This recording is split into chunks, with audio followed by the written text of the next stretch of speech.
Yabona Ntombi. Hayi awubambeki Ntombi. Kanti usekhishini manje? Manje usungapha emuva. Ngathini phela ungawuklini umzi wami? Wenza kahle phela. Khombisa ukuba unkosikazi hayi ke Ntombi. Ngilale ngavuka. Yini manje? Mina phela sangiphethe kabi le nto.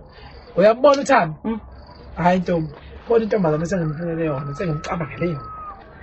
Hayi busisi. Yabona le ntombazane iyangenela ikhakhaxa. Uzugqoka amaphinifu uyawahlanazela nje ngoba ushiswa indaba ukuthi ufunela nje le ndodana yethi intombi. Akubonanga bengenzela ukungangqoni. Ngicela ukukutshela-ke dadewethu ukuthi uyabona kodwa le ngishoyo angisadlali serious. Ngeke phela sizodlala intombazane yale kude, nonke ilo ebale kude. Umfana kufuneka aganiwe ukuze kuvuke umuzi. Ukuthi uzodlala le mpilo ebale phela kuwona amanga lawo esiwazwile. Ungakhohlwa lokho. Hayi kona sesikulungile ke umsana. Ngiyakuzwa kahle.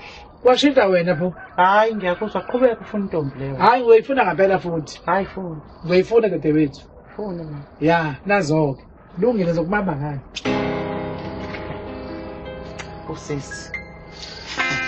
Impela yazi uma u-anti ungashadanga.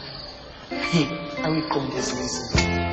Ngempela u-anti uchaza ukuthini uma ngabe usuzofunela omunye umuntu intombi ekhona umfazi.